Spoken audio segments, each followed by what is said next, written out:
Hello, dear teacher. Just like you and me, a teacher named Mrs. Thompson walked into her classroom for the very first time. She had a habit of beginning her lessons by saying, "Love you all." Yet deep inside, she knew those words were not true because there was one child in the front row she could not feel that love for.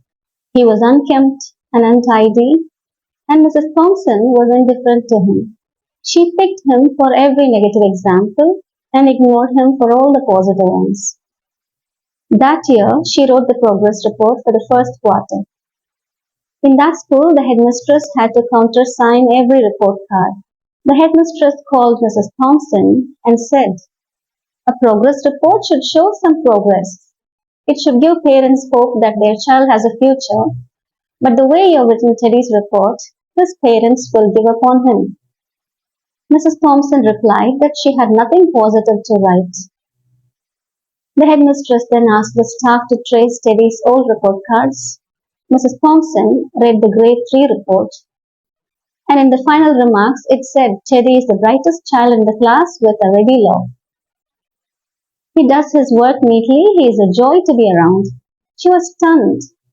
Then she read the grade 4 report card, which said Teddy's mother was suffering from terminal illness and could no longer give him the attention she once did.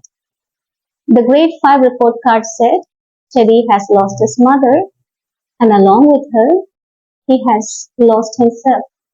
He desperately needs help, otherwise we will lose this child. By now, she realized the truth. She was ashamed of her indifference to Teddy. Tears filled her eyes. On Monday morning, she walked back into class, stood at the dais, looked at the children and said, "Love you all." But this time she meant it. The love she felt for Teddy was greater than for the rest of the class. She changed her approach. For every positive reason Teddy's name was called, never again was he mentioned for the negative. One day her students brought Christmas gifts. Many were wrapped in colorful papers and ribbons. One gift was clumsily wrapped in old newspaper.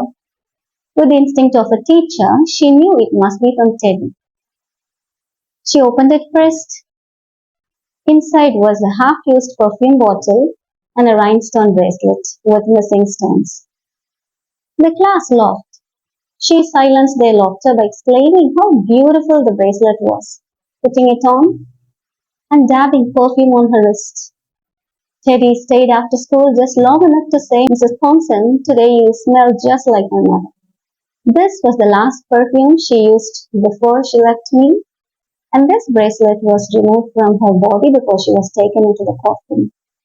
By the end of the year, Teddy had become the smartest child in the class. On the last day of the year, Mrs. Thompson found a letter on her desk.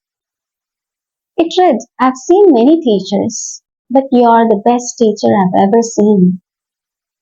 Every year, she received a similar letter from Teddy, always ending with love, Teddy. 7 years later, another note arrived.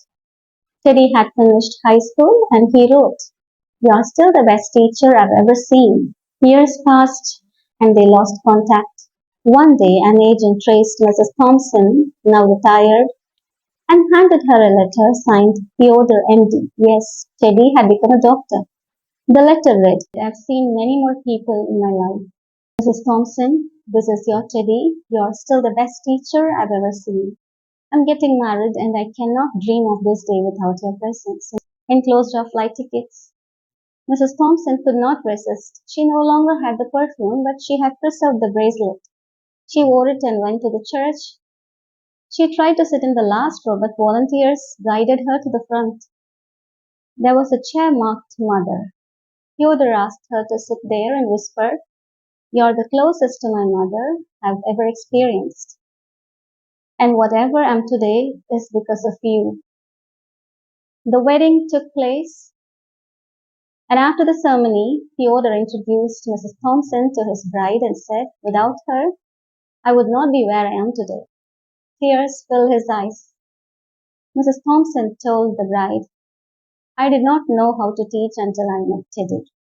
Without Teddy, I would have never realized that a teacher must first be a mother to every student, and only then a teacher." So this is my request to all of you. There is a teddy sitting in your class. When you go back on Monday morning, there will be a teddy in the class. And you can be that Mrs. Thompson. Do not go back only as a teacher.